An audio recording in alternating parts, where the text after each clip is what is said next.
Welcome to Finally Fettled, the podcast where cannabis meets conversation and maybe a little chaos. We're your hosts, Jackie and Tori, here to keep it real about our cannabis journeys, share some laughs, and potentially even drop a little knowledge along the way. We're all about making cannabis fun, approachable, and a bit less intimidating, whether you're a seasoned smoker or just kinda curious. So sit back, spark up, and let's explore the highs, the lows, and everything in between. Responsibly, of course. Let's get this sesh started. Do not use cannabis if you're under the age of 21. Keep cannabis out of the reach of children. Please consume responsibly. Guys, welcome back to another episode of Finally Fettled. Hey guys. We are here today with some very special guests. Our friends, Lindsay and Steve from the Happy Confection. They are a queer-owned, woman-led, family-run cannabis confectionery right here in Connecticut. And we are so excited to have you They're on. here to kick off Pride Month with us. Yay! Yeah. The best month of the year. I'm so excited to talk to you guys about your journey and why you started the Happy Confection and what it's been like coming into the Connecticut market. But first, Jackie, take it away. What are we consuming responsibly? We are consuming, well, we just consumed, both of us, the Chillaxing Cherry Limeade from the Happy Confection. Lindsay, talk about it. Tell us about it. She's my favorite. I mean, they're all my children, but right now she is the number one in my rotation. I call her our hybrid hype girl for a reason. She will that kills me. She's down to do anything. Yes. She will go out with you to the bar. I love to take chillaxing microdose before meeting up with friends if I don't feel like drinking. Yep. Also will hang in and watch a movie and cuddle. Whatever you need her to do, she will do. It's 2.5 milligrams of THC with CBD, CBG, and horchata live resin strain-specific terpenes.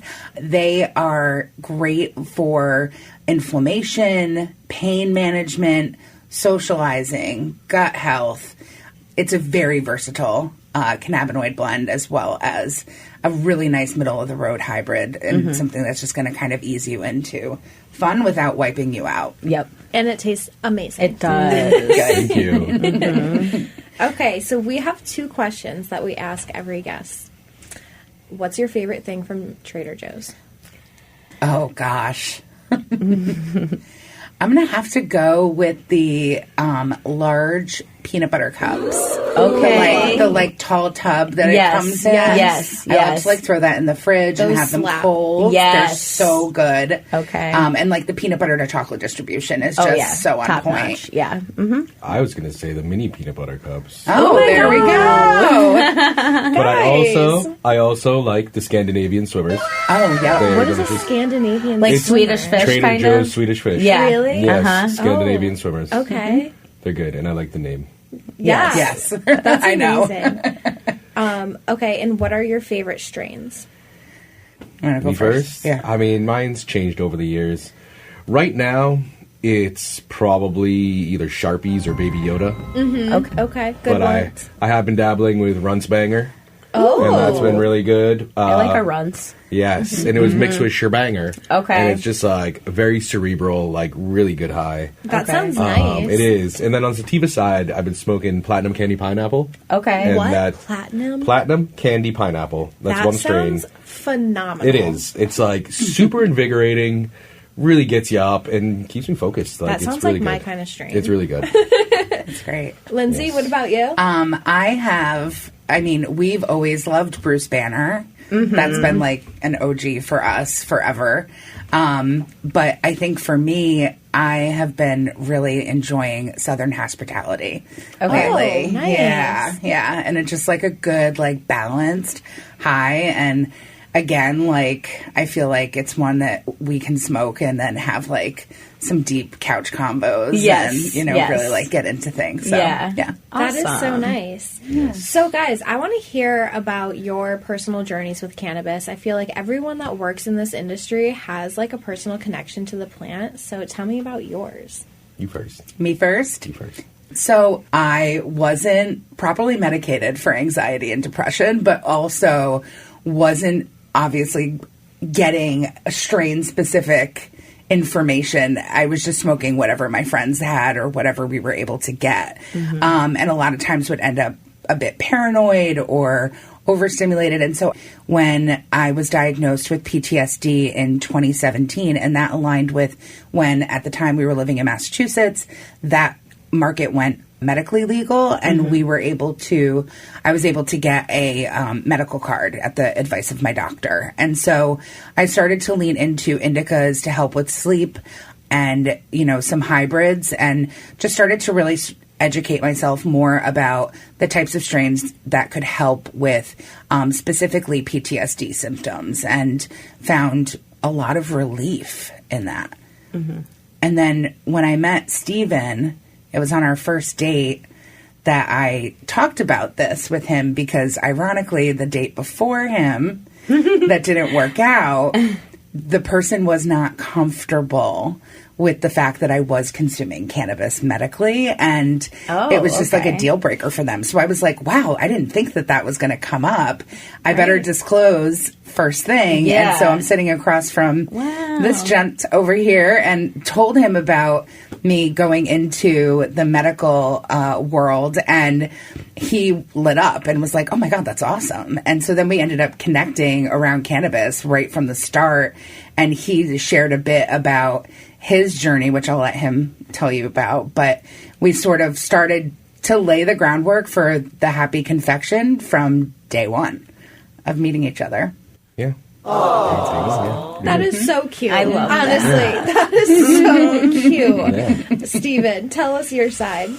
I stayed away from it for a long time, and I was like with all my friends, and they were like, hey, we've been smoking some weed, and it makes us feel pretty good. Do you want to try some? So out by the back shed, we made a 2-liter soda bottle with a tin foil in top, and steel pipe, and there we are. Yes. That's amazing. That's And yep, we smoked it. Went inside, made a shrimp ring, watched some Family Guy, and I was like, for the first time, I feel like I belong in this world. Yeah. Oh my God. I felt so good, and it was like, and I'd always loved cooking, so I worked in a restaurant. Like by the time I was when I was 15, I worked in this restaurant with delinquents, and they had been trying to get me to smoke for 3.5 years. And finally, when I went in there and I was like, I smoked with my friends, they were like, no way. And then we all just started smoking. The summer between, my college didn't start, I went to culinary school, didn't start till November. So from June to November, we were just getting baked with all the kitchen. I love that. And that was really fun. But I mean, it was back in the day where it was like, here's all your seeded up, stemmy crap weed. Yes. Yes. That I was like, this is great. Yep. So when I went to college, at cooking school, the average age was 26. So I was like, with all these older people, my roomies and friends were from California, and they knew really good weed. Yeah. And they're like, we need to get good weed around here. And I was like, I'll get you some good weed. And I got them some. I was like, and it wasn't pressed, but it was still had seeds in it. And they were like, this isn't good weed. And then I did my internship in California, where I had my first medical weed, and was incredible. It was train wreck. And it was so good. I tripped because we had to pass a drug test when we got there, so I hadn't smoked in 2 months. So was completely sober, smoked this weed, and danced around my house like a fool. And it was amazing. It was amazing. That. Yes, it was so good. And then I've just been trying to get really good weed since then. So that was 2006. Come 2009, I graduated. I went and worked for the Ritz-Carlton, met a guy, and that was, it was my weed guy, and we were kind of like Pineapple Express kind of dynamic there. That was my only friend, and he just happened to be the guy that got me all my weed, and we went through the whole... It's a good friend to have. It was good. Yeah. It was very good. It was necessary. So we went through the, everything got crossed with purple for a couple years. I don't know if that was around here, but that was definitely DC area, and it was just everything's got purple in it, and that just made me feel so good. I worked for luxury hotels, and that is intense work. So going home, we just put me on the baseline of, I feel great again. Work just stressed me out, and now I can chill here with my cat and just enjoy my life. Yeah, and then I moved back up to Boston right as things went legal. Oh, awesome. Yeah, right, wow. 3 months before it seems like the universe was kind of pointing know. you in this direction It the whole was. time. And at the Ritz, in the luxury hotel, I was like, I hate this, and I'm going to find a way to put weed into all these confections that I'm making. Yep. Yeah. And one day we'll make some money off of this. Yep. And that was, 8-9 years ago. And here we are. So going into mass and really getting into medical stuff and learning, these terpenes do this and that. And now I know what I'm looking for in my weed. Yep. And then pandemic hit. I was a chef in Boston. Pandemic hit. I got laid off, and one day got a email from a local It was a commissary kitchen, but they were like, "Do you know any candy makers?" And I'm like, "I'm a candy maker. Like, what do you need? I got no job. I'm hanging out, having a good time." Yep. And it was for a local weed company, fully vertical. They did everything, 40,000 square foot of canopy. That's why Sharpies and Baby Yoda are two of my favorite strains. If you ever go to Mass and go to ComCan, like, get those. You will not be disappointed. Okay, heard. Yes, very good. Got it. And I learned everything I could there. From lab stuff to edibles, everything to lab tests and everything in between. Beverages, yep, we ran a soda factory. Sip Soda is a real thing. It's pretty damn good. And I was in it. So then I got this call to run this manufacturing facility here in Connecticut. And I said, I'm interested, but can I launch my own brand? We've been trying to do this for years. And being the businessman that owns Connecticut Contract Manufacturing, he was like, yes, you can. You have a little stock invested here. You're going to try real hard. And we do. And now we put out, half the edibles here in the market in Connecticut. We put out a bunch of vapes, and we do really good things. Yeah. And being able to launch the Happy Confection has been a dream come true. Lindsay and I, we're doing it. It's a lot of work. Like, people are like, you live your business, and it's like, yep, we do. Yeah. We do. I have to, close Lindsay's computer for her at 11:30 at night because she's still, doing all kinds of stuff. There's always one more thing to be done or always posted or always edited. something Yes. to be done. Yes. But we're doing it. We're doing it. We have a great crew. We have really good people that make these edibles, and they're tasty. So we have some really good are. things. Yes. They are. I know. And we have some good things coming out in the future. So Yeah. sorry if that was long-winded, but No, that was that was that's great. amazing. That's my cannabis I journey. feel like you were being led to this path the whole time. definitely. And as I get older, I'm like, when things happen, I was like, okay, that wasn't meant to be. The universe is trying to steer me here. Right, exactly. Yeah, and then just accepting that and embracing it, and just going where I can controlling what I can control, and letting the universe take me in its path. Right, exactly. And so, what was your motivation behind the Happy Confection? What's the meaning of the name? So THC was obviously, the initials of THC was where it first came up to us, but we also wanted something that was not going to necessarily identify with us as individuals, but more like a brand that could put out an ethos and be known as like a disruptor in the space, honestly, is what we thought. When Steven first started infusing at home for me, it was at a time when edibles were, frankly, not very good. Yeah. And so there was a lot of, baked goods that were kind of stale, or gummies that weren't as effective, or maybe things that had a lot of the bitter aftertaste because the recipes weren't working with the taste of cannabis the way that Steven really leans into it with our blends. And so we knew that we wanted to put out something that was higher quality, was also friendly for all dietary restrictions, Yep.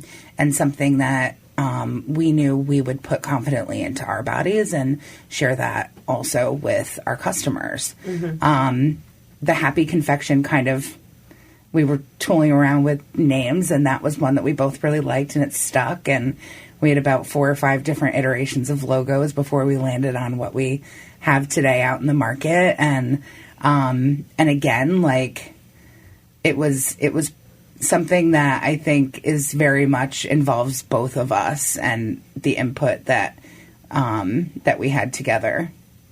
It's our baby, our business baby. Yeah, totally. I love that. I know, it's so cute. You two together are an amazing team. It's so cute to see.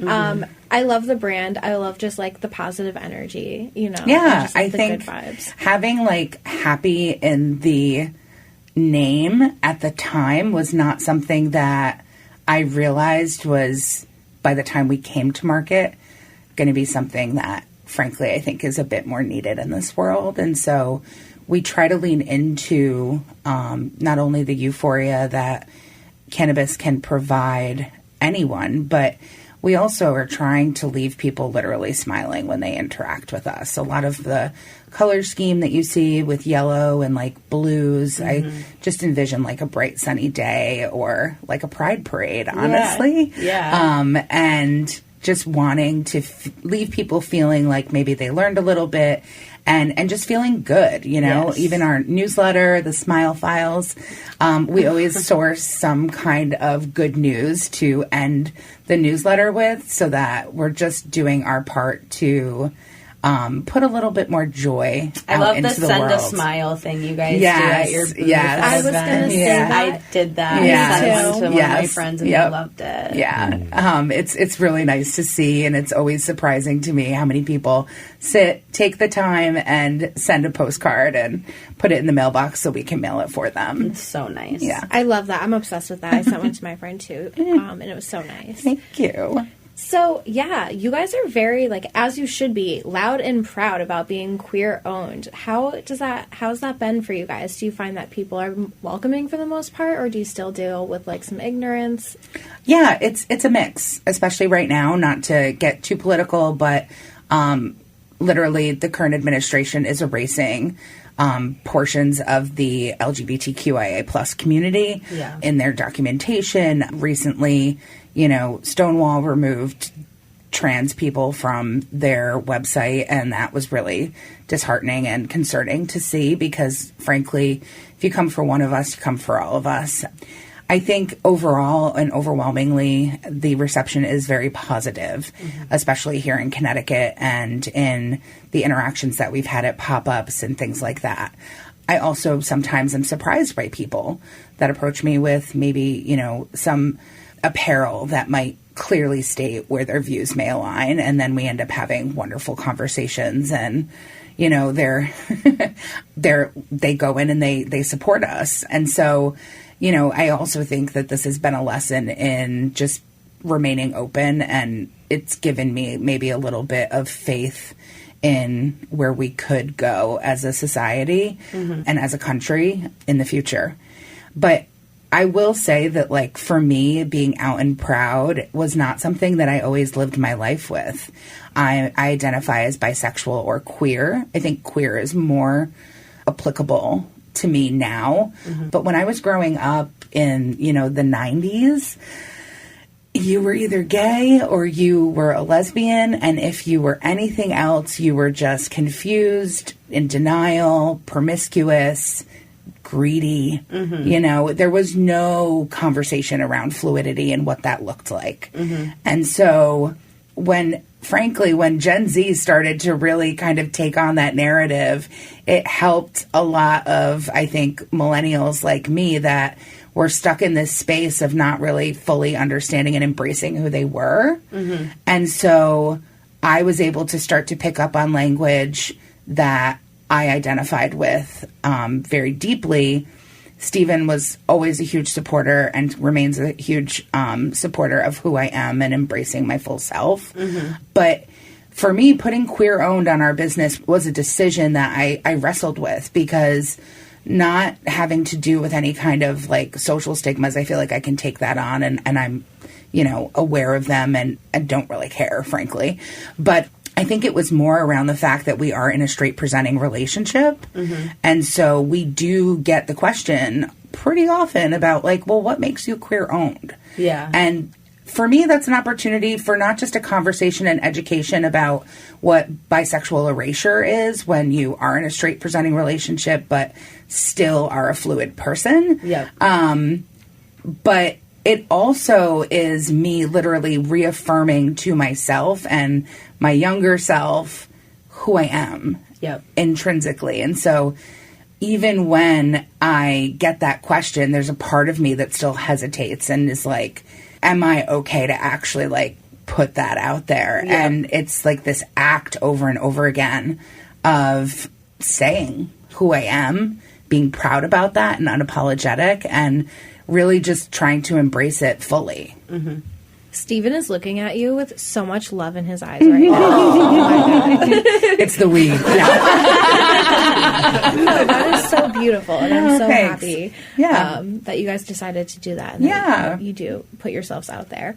And, the queer community, he's really done so much research and has data around the fact that, because the queer community tends to come from a more traumatized background, lack of acceptance, needing to find and plant roots that maybe are more self-defined than the traditional forms of family, like they are more often than not cannabis users and consumers. And there's connection that can be had around just a general use of the plant. And so we're excited too as a brand to do more events that bring everyone together simply because they want to have some fun with cannabis. I think that a lot of times events with the queer community can trend more along the lines of like a trauma background, and there are definitely spaces that are needed for that. But I also look forward to bringing together everyone, allies, and the LGBTQIA community alike for joy and just to have some good old-fashioned fun with weed. Like, that's what it's there for. Hell yeah, absolutely. Yeah, so speaking of celebrations, talk to us about your products, what kind of products are we bringing to these celebrations? Right. What makes your products so fire and what sets them apart from the other ones? Do you want to talk a little bit about why our blends are so much more sophisticated than what currently is available in the Connecticut market? Sure. So a lot of people are putting out, like, some people are putting out rosin gummies, some people are putting out the RSO gummies. I wanted to use the highest purity concentrates I could get. It's better on flavor, as you guys just tasted. Like, you can really taste if somebody uses that RSO or that decarbed rosin in their gummy. Well, it gives you the full plant effect. Adding other cannabinoids back into them also gives you that full plant effect. I really like the isolates we're getting. Very low on flavor, but they're pure, and I can control what exactly is going in there. So, like an RSO, you might get more CBD, more CBG in different batches. With ours, I can control it, so it's exactly the same every time. And they're consistent. That is awesome. Yes, they're consistent. They taste great. And they're vegan. And with a lot of vegan gummies out there, or jellies, really, they're like hard. They're not quite the texture that ours are. I really wanted to go for a Swedish fish kind of texture. There's so many different pectins out there. Finding the one that worked for us took a little bit. Getting that recipe dialed in took a little bit because first cooks were no fun. Like, I'll be real. And we dialed it in. We refined the recipe. Were you guys like the taste testers? Of course. Somebody's got to do it. Exactly. Twist my arm. Hey, if you guys need future taste testers, I'm available. Definitely. I'm working on some things. Okay. We'll bring you some things. Okay. Yeah. But I do think that like our blends are very consistent in what I say to people who are considering edibles. Our micros are a great doorway into that world. You don't have to worry about overdoing it. But we also, on the medical side, offer patients megadose. I saw those on the menu. And I was like, I really shouldn't, though. I like microdosing now. I'm really in my microdose era. Yeah. How much are the megadoses? Those are at 25 right now. We're hoping to put 50 out in the future. Nice. But we're both patients. And so we knew that coming to market, we wanted to prioritize that community as well. And also, as a new small business with limited capital, we had to find ways to distinguish ourselves on the menu. I'm talking to dispensaries today that are turning us down because we don't have a 5 milligram. And my answer to that is everybody does. Where is the differentiating factor? From my time working as a bartender, I know there are people who want less than 5 milligrams. Absolutely. 5 milligrams is too many for some people. A lot of people bite their gummy in half. Yes. A lot of people, taste is a big thing, and they can't deal with the bitter aftertaste that some edibles have. Yeah. And so I do think that we offer more variety, not just for the consumer, but for the dispensary as well. You need to have a variety of options on the menu to attract the biggest customer base. Yeah. And I think just like you were saying, on the medical side, having a higher dose is something that people look for. Yeah. And need. They were back ordered and are now back on shelves, which is great, but the popularity was overwhelming. And so to us, that says that it's needed, something 100%. That we have to keep on the shelves. Yep. And also probably would be good to take it a step further with a 50. Yeah. How did it feel when you guys were like you got your first order in? Were you guys like, oh my God, this is happening? Like, we're doing it. It still doesn't feel like anything. I'm still running this facility. Like, we're going. We're going hard. Just like Steven gets 2 startups. Because he's working full time for the production facility. Yeah. But it's been a whirlwind. I feel like when we first launched, it was Green Wednesday. I was at actually Find Fettled in Newington. Yep. And afterwards, we bought our edibles for the first time, and we took selfies with the bud tenders, and everybody was so excited. Friends of ours came through that live in Connecticut, cute. Which was really nice to see us, and we were just really overwhelmed by the love and support, but also in such shock and disbelief because we had been down so many paths that led to dead ends over the past 7 years that. Trying to make this work in Massachusetts was where we had started, and that market was so competitive financially. We just didn't have the backing from our modest friends and family fundraising to make it work. But also, it became so saturated so quickly that even if we could find a way to make it work, it financially wouldn't make sense for us as a business. And so coming into Connecticut and having the opportunity that Steven was able to get from his boss and starting this facility, but also putting out our brand is huge. And it's something that we do not want to squander because we understand that we got lucky, but I also say that we were ready when we got lucky. We knew what we were capable of. You guys were aligned. Everything was aligned for you at the right time. Yeah, absolutely. I mean, I'm glad I worked in the industry for a couple years in Mass. That opened that door for me and gave me just so much knowledge to get to where we are. Yeah. It was really good. Yeah. That's amazing. I love it. Okay, talk to us about this Bud Tender of the Month program. I'm so excited. Oh, yes. So, Bud Tender of the Month is our way of just highlighting and calling out the faces and people behind the plant that are making this industry thrive. That's what we want. A competitive, healthy market for the people of Connecticut so that they can get what they need from the regulated industry. Yep. It's really simple. All you have to do is go to thehappyconfection.com/budtender-of-the-month. It's also linked on our homepage, which is very easy to find. And fill out a short survey about a staff member, a colleague, yourself, or if you're a customer, your favorite bud tender that helps you get, fire products every time. And it's a great way to shout out people that go above and beyond. I know especially in the patient community, there are people that love to meet with the same people over and over again, and they really get to know each other, and there's a catch-up conversation that happens. Those are not experiences that you get on the pharmaceutical side. You know what I mean? I miss those interactions I would have when I worked as a bud tender. I think that for me, I see that time and time again, and it's just so nice to see the connection that happens just around people finding relief from the plant. And so you can submit that short survey, nominate somebody, and then if that person is selected, we will gift $100 to you as the nominator and the person who wins to their home dispensary. That's amazing. And then at the end of the year, everybody gets entered into a giant pot to win one of 2 $420 gift cards to the home dispensary. And so nominate once, it's good for the calendar year, and then see if your face is featured.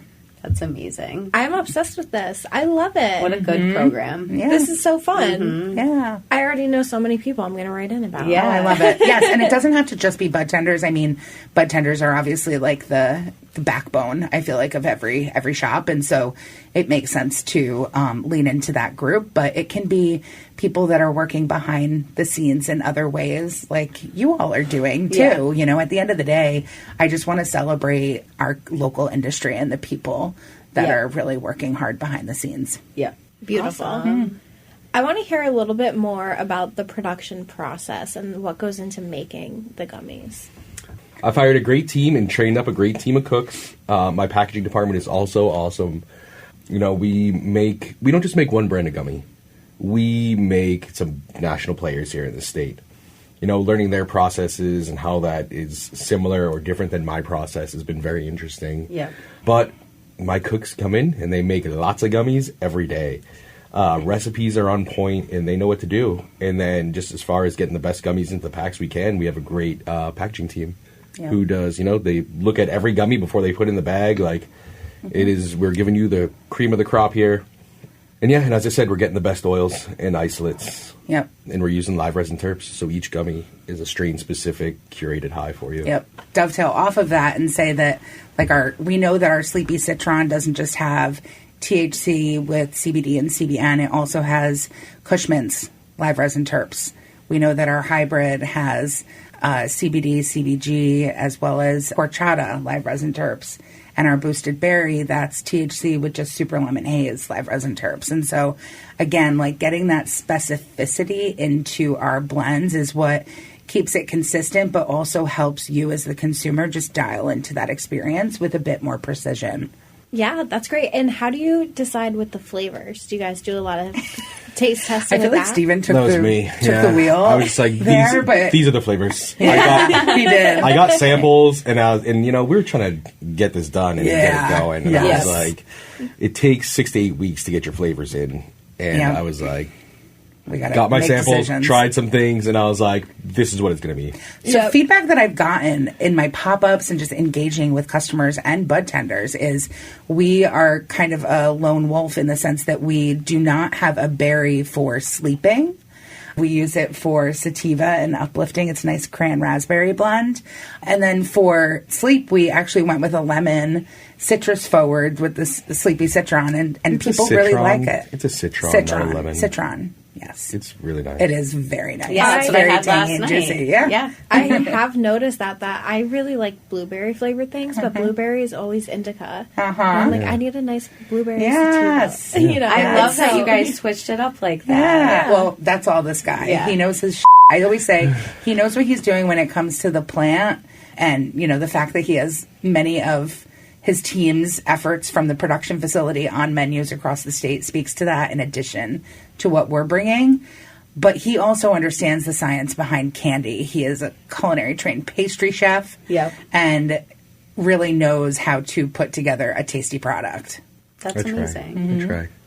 That's so great. Do you guys have anything else that you want to plug, shout out, mention? No, just happy Pride. Go out and support your local queer everything. And also follow us on Instagram. We're at the.happyconfection.